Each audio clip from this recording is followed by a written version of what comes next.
안녕하십니까. 신기루 국방TV 데일리 디펜스입니다. 자, 오늘도 우크라이나 전황, 이스라엘 상황, 그리고 그 외 각종 안보 소식 간추려 브리핑하겠습니다. 우크라이나군이 지난 주말 동안 굉장히 큰 탄약고를 격파했습니다.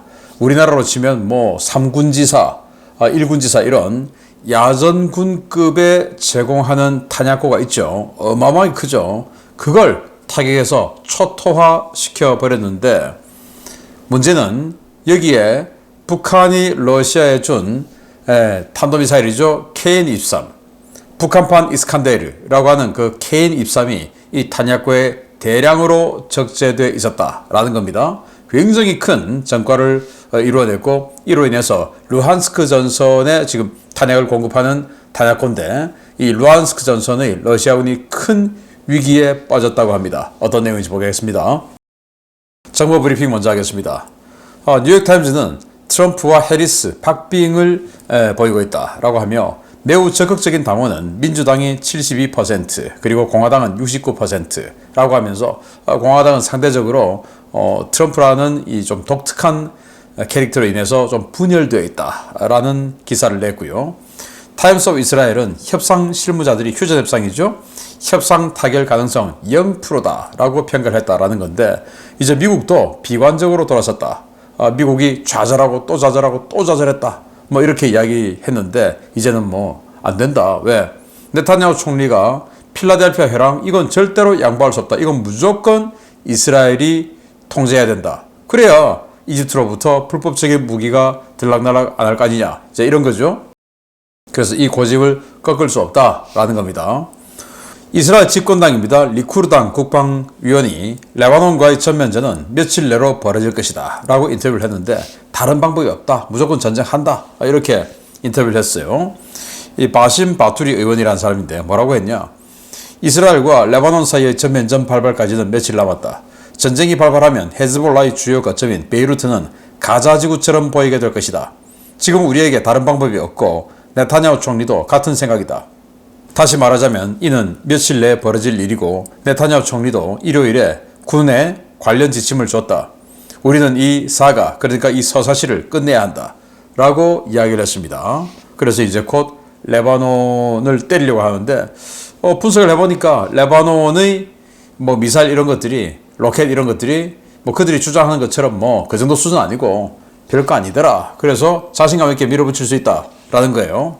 그래서 N12 방송이 보도를 했는데, 이스라엘군이 레바논 침공 작전 계획 점검 준비 완료됐다. 이제 공격에 들어가면 된다라는 건데, 이 방송국에서는 헤즈볼라 로켓 전력 알려진 것보다 훨씬 약하다고 판단했다. 이게 다 연결이 되는 거죠. 그래서 이제 겁내지 않고 공격해 들어간다. 며칠 내로 라는 거고, 이스라엘군이 시리아의 타르투스, 마샤프 지역에 대규모 공습을 가했는데, 이란 관련한 무기고 그리고 화학물질 연구소가 파괴됐다라는 겁니다.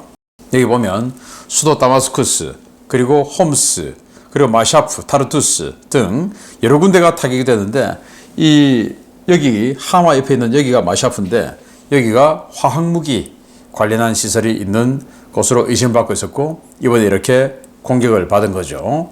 전쟁을 본격적으로 시작하기 위해서 그 주변에 있는 뭔가 좀 위험하다라고 생각되는 시설들을 정리하는 거죠. 그래서 시리아가 계속 폭격을 받고 있습니다. 이란 이슬람 혁명 수비대 사령관은 이스라엘의 이란의 보복에 대한 공포로 극심한 내부 혼란 그리고 정권 불안 사태 겪으며 붕괴 중이다. 이렇게 자뻑에 가까운 이야기를 했는데요. 호세 살라미 이란 이슬람 혁명 수비대 사령관인데요. 이렇게 연설을 했습니다. 9월 8일 순교자 추모 행사에서 연설을 했는데, 이스라엘은 이란이 보복할지도 모른다는 공포에 밤낮으로 떨고 있다. 적의 몰락을 알리는 징조들이 점점 더 분명해지고 있다. 그들은 공포 때문에 혼란과 내부 불안을 겪고 있고, 수십만 시위대가 거리로 쏟아져 나오고 있다. 이스라엘은 탈출구가 없는 위기에 빠져 있고, 시오니스트들은 이란의 보복으로 쓴맛을 보게 될 것이다. 이스라엘 시민들이 최대 70만 명 이렇게 평가하는 언론도 있었는데, 그 정도로 거리로 쏟아져 나와서 휴전해라 이렇게 했는데, 그건 이제 인질들 구출하자 이 내용이죠. 그리고 거기다가 플러스 정치적인 요소가 가미되어 있죠. 네타냐후 총리를 축출하고 이제 야당이 정권을 뒤집어 엎으려는 이제 이런 정치적인 이해관계가 가미가 되어서 이제 이런 시위가 벌어지는 건데, 이 이란 이슬람 혁명수비대 사령관은 그게 이란이 두려워서 저렇게 오돌오돌 떨고 있다, 그래서 저러는 거다라고 희한한 분석을 했습니다. 뭐 자기네들끼리 하는 소리니까. 자, 후티 반군이 마르브주 상공에서 미국의 MQ-9 무인 공격기를 격추했는데요. 개전 이후 8번째 격추 기록이다라는 건데, 자, 여기 보시면 이렇게 잔해가 떨어져 있습니다. 여기 보면 수도 사나 오른쪽에 있죠. 여기에서 떨어졌는데, 동영상 잠시 보시면요, 네, 미사일이 올라가고 뭔가가 번쩍하고 떨어집니다. 자, 이런 거 보면 이제 이런 그 무인 공격기 리퍼, 여기 헬파이어 미사일 달고 있었다고 하는데, 이런 리퍼 같은 거 무인 공격기들 중에서도 스텔스가 아닌 거, 이제 이런 거는 거의 뭐 의미가 크게 없다. 덩치는 크죠, 속도는 느리죠, 거기다 스텔스는 아니죠. 이게 뭐 이제 레이더에 잘 보이죠. 그러니 걸리면 가는 겁니다. 그래서 이런 무인기는 이제 큰 의미가 없다라는 생각이 좀 드네요. 러시아가 크라스노다르 지역에서 슬라브계 그리고 비슬라브계 주민이 대규모 난투극을 벌였다고 해요. 내무부는 43명을 현장에서 체포했는데, 이게 왜 우리만 중점적으로 전선에 잡아가냐라는 비슬라브계 주민들, 그리고 슬라브계가 아닌 외국인들이 들어와서 지금 젊은 남성이 없다 보니까 러시아의 젊은 여성들하고 마구마구 이런 행위들을 하고 다니니까 러시아 남성들이 열받아 버린 거죠. 뭐 그런 것들, 뭐 여러 가지가 포함이 되어서 슬라브계와 비슬라브계의 민족 감정이 굉장히 첨예하게 대립되어 있다라는 거고, 그게 이제 이런 난투극으로 변질되었다라는 겁니다. 북아프리카에서 서쪽에 있는 나라죠. 알제리, 친러 친중 국가입니다. 여기에서 대통령 선거를 했는데 개표가 종료됐답니다. 압델 마지드 테분 현 대통령이 94.65% 득표, 와 정말 뭐 대단합니다. 득표로 재선 성공해서 친중 노선 가속화가 우려된다라는 건데, 이 사람이에요. 현재 알제리 대통령인데 다시 재선에 성공됐다는 겁니다. 거의 뭐 95% 득표를 해서. 그런데 친중이에요, 친중. 그래서 이 친중 노선이 더욱더 가속화될 것이다.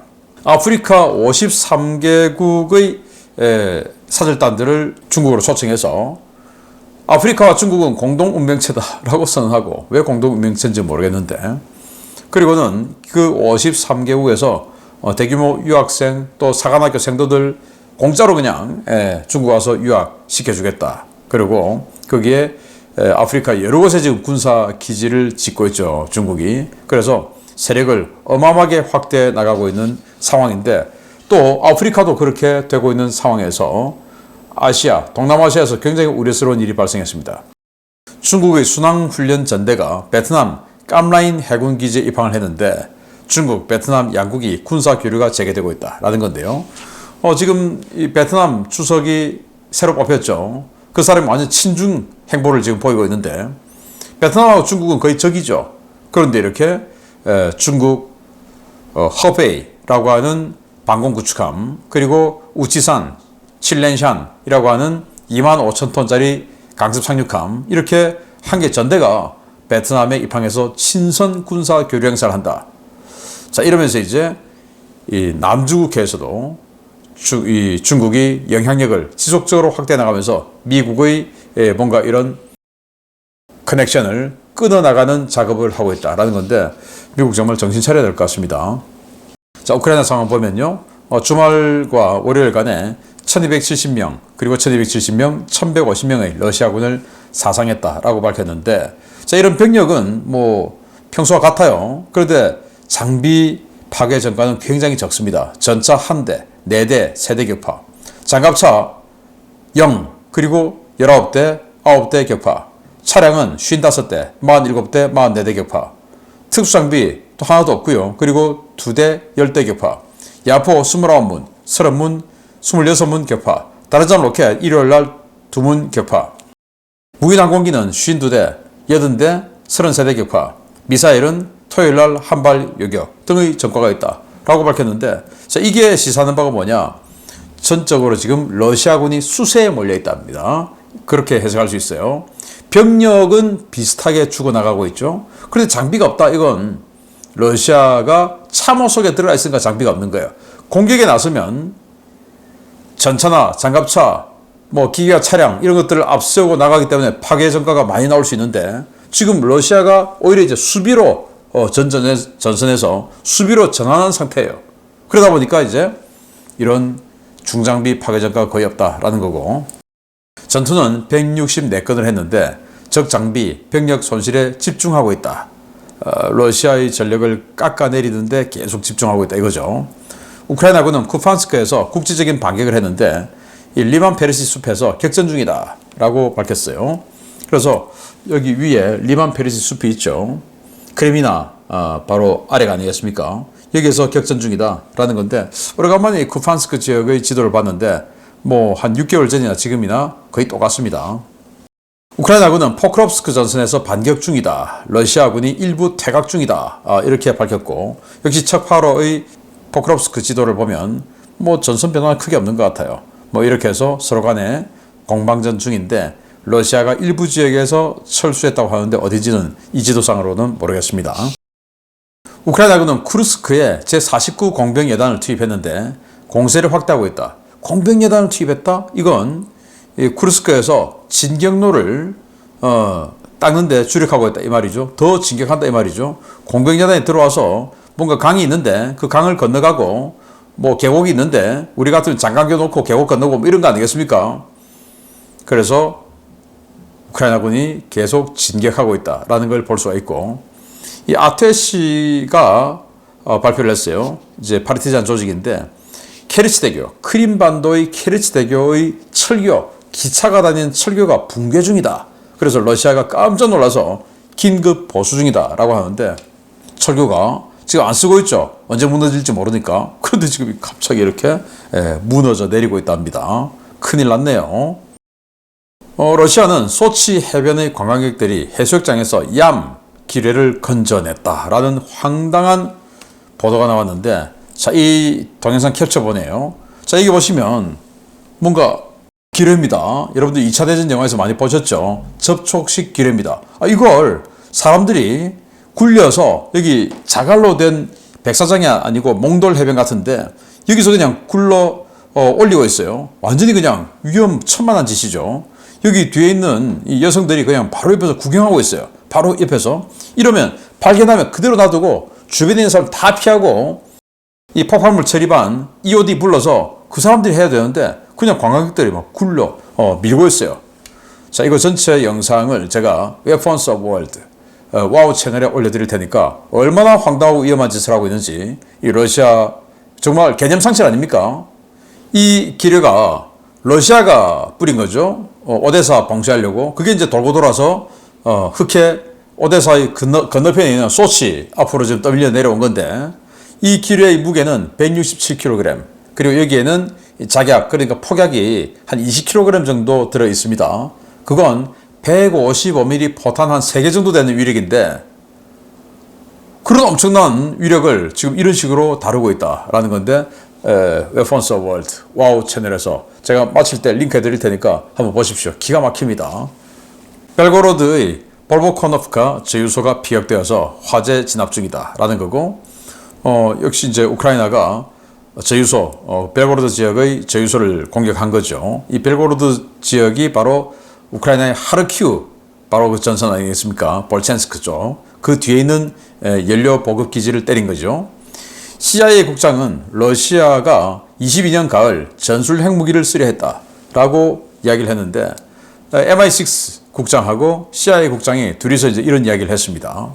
22년 가을 같으면 전쟁이 일어나고 이제 한 6, 7개월 후죠. 그러니까 우크라이나가 반격하고 러시아가 헤르손 북쪽을 내주고 남쪽으로 피신 오고 하던 그 시절인데, 헤르손에 그걸 때리려고 했다는 겁니다. 뭐라고 이야기하냐?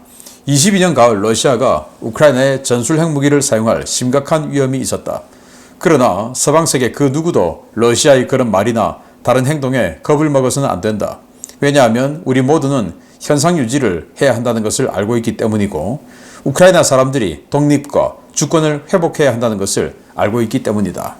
그래서 뭐 그런 것들을 여러 가지 압박 뭐 등등으로 해서 핵무기를 쓰지 못하도록 막아냈단 말인데, 한번 결심한 거 또 결심할 수 있죠. 그러니까 러시아가 그렇게 핵무기를 쓰지 못하도록 상황 관리를 잘 해야 되겠다라는 생각이 드네요. 람슈타인 회의가 종료됐습니다. 독일에서 열렸죠. 그런데 주로 람슈타인 회의 한번 하면 우크라이나에 이런 무기 저런 무기 지원해 주는 게 막 뉴스들이 많이 나왔는데, 이번에는 뭐 별로 없어요. 그래서 지금 나토 국가들이 우크라이나에 무기 지원해 줄 수 있는 여력이 이제 재고가 바닥났다라는 거고, 이제 지원해 주려고 하면 직접 자기네들의 예산으로 새 무기 사서 줘야 되는 이런 상황인 겁니다. 포르투갈은 카모프 32 소방 헬기 6대를 우크라이나에 기증했습니다. 운송 중인데, 이렇게 우리나라 카모프 32 굉장히 많죠. 포르투갈도 카모프 32 6대를 이렇게 해체해서 지금 로터를 해체했네요. 이렇게 이제 컨테이너 트레일러에 실어서 우크라이나에 보내준다라는 건데, 여기도 부품 공급이 제대로 안 되니까 이제 이러는 거 아니겠습니까? 우리나라의 카모프 32는 부품 공급이 제대로 되는지 모르겠습니다. 좀 어렵다 생각되면 빨리 수리온으로 빨리 대체를 하고 우크라이나에 제내주어서 전후 복구 사업에 우리 이런 거 줬잖아 라는 그런 말이라도 할 수 있는 이런 결심을 하는 게 어떨까라고 생각합니다. 자, 주요 소식. 북한 K-23 북한판 익스칸데르 탄도미사일이 그냥 박살이 났답니다. 보겠습니다. 러시아 본토를 겨냥한 우크라이나의 장거리 자폭 드론 공격이 점점 매서워지고 있습니다. 가을에 접어들 무렵 각지에서 정유소와 석유 저장 시설이 파괴되고 있고, 돈바스 전선 전체에 탄약을 공급하는 대규모 탄약 시설도 피격되었습니다. 위성에 잡힌 피격 현장은 문자 그대로 초토화 그 자체였습니다. 우크라이나군이 현지 시각 9월 6일부터 9월 7일 사이 러시아 보로네시주의 솔다스코에 탄약창을 드론으로 공습했으며, 이 때문에 탄약창은 물론 인근 지역이 완전히 쑥대밭이 됐다고 현지 오신트 소식통들이 리포트했습니다. 전선에서 직선 거리로 약 130km 떨어진 곳에 위치한 솔다스코의 탄약창은 제정 러시아 시절부터 군사기지로 운용된 곳인데요. R194 도로를 끼고 있어 보로네시아에서 루한스크로 들어가는 길목에 있는 요충지이기 때문에 이번 전쟁 이후 대규모 탄약창이 설치된 바 있습니다. 이곳에는 보병과 포병, 기갑부대를 위한 탄약은 물론 항공 탄약과 유류, 기타 군수물자가 대량으로 보관되어 있었습니다. 우크라이나 군사연구소는 현지 언론과의 인터뷰에서 해당 탄약창에 북한에서 들여온 KN-23 탄도미사일이 다량으로 보관되어 있었고, 해당 미사일이 유폭돼 대규모 연쇄 폭발을 일으켰다고 전했습니다. 미 항공우주국이 운영하는 화재 감시위성 데이터에 따르면 6일 심야에 발생한 화재는 현지 시각으로 9일 오전까지 계속되고 있는데요. 탄약창에서 발생한 불길이 인근으로 번지면서 솔다츠코의 전체가 불바다가 되었습니다. 위성에 잡힌 화재 범위는 동서로 10km, 남북 3km가 넘을 정도의 엄청난 수준인데요. 이 때문에 솔다츠코에는 대피령이 떨어졌고, 러시아는 인근 지역의 소방 인력과 장비를 투입해 화재 진화에 안간힘을 쓰고 있습니다. 솔다츠코의 탄약창이 파괴되면서 루한스크 전선의 러시아군은 비상이 걸렸습니다. 현재 루한스크 방면에는 제6 제병연합군이 배치돼 쿠판스크 축선에서의 공세를 맡아왔는데요. 이번 탄약창 피격으로 쿠판스크 축선의 러시아군 탄약 보급은 완전히 끊기게 되었습니다.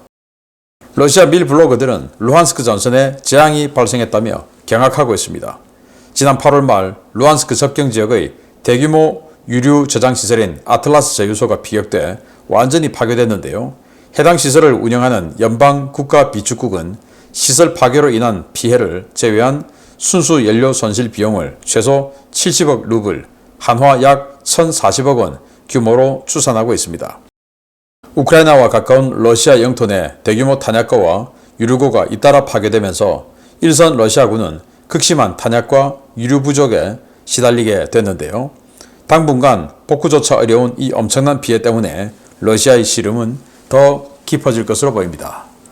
네, 제가 봤을 때 이번 그 전쟁 개전 이후에 제일 큰 탄약창을 파괴시켰지 않을까라고 생각이 되는데요. 자, 위치는 여기입니다. 여기 하르키우가 여기, 그리고 이 아래가 루한스크죠. 루한스크 전선에 탄약을 보급해주는 그 전진기지예요.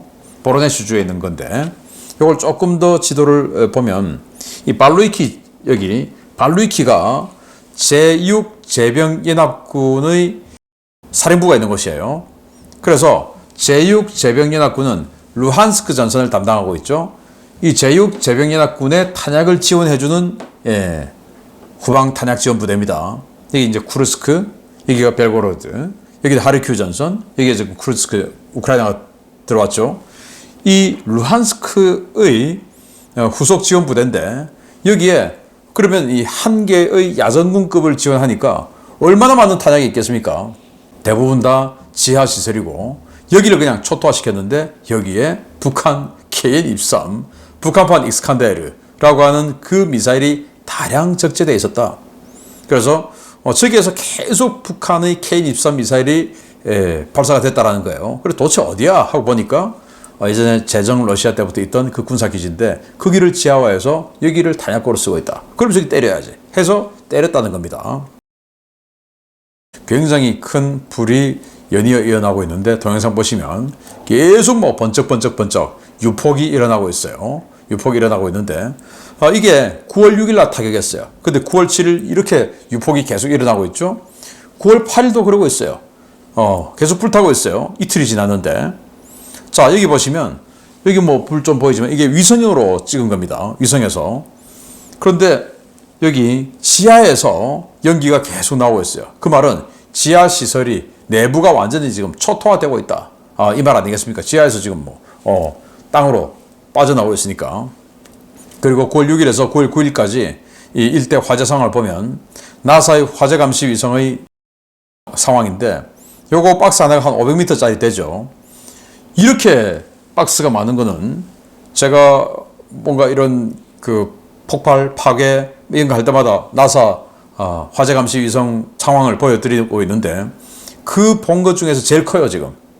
가로가 10km, 세로가 3km 어마어마한 화염이 치솟아 오르고 있다. 자, 이 말은 이제 루한스크 전선에 보급되는 탄약이 상당히 어려워질 거다라는 걸 알 수가 있죠. 자, 그리고 그만 했냐? 또 있죠. 8월 말에 여기를 때렸습니다. 아틀라스 제휴소라는 건데 여기는 도네츠크 전선에 연료, 기름을 보급해 주는 곳이에요. 여기가 소련 시절부터 있던 곳이었는데 이걸 러시아가 한 15년 동안 개축을 했다고 합니다. 그래서 러시아 연방 국가 비축국 관계자가 이렇게 이야기합니다. 15년 동안 건설했는데 하루 만에 잿더미가 됐다. 공격받아서. 여기에 있는 연료만 하더라도 러시아 전체 전차를 30번 급유해 줄 수 있을 정도의 연료가 들어있었다고 하는데 이게 박살났죠. 또 여기 프롤라타르스크 여기는 뭐 보름 이상 불타가지고 완전히 그냥 잿더미가 되어버렸죠. 자, 이런 식으로 이제 추위는 다가오고 또 전쟁은 길어지고 추위는 다가오고 있으면 난방해야 되고 전쟁이 길어지고 있으면 계속 전쟁 관련한 이 연료가 보급돼야 될 것이고 탄약 보급돼야 되는데 탄약, 연료 이렇게 지금 계속 부서지고 있는 러시아다. 뭐 그냥 빨리 판단을 대승적으로 잘 하기를 바랍니다. 계속 알려드리겠습니다. 마치겠습니다. 감사합니다.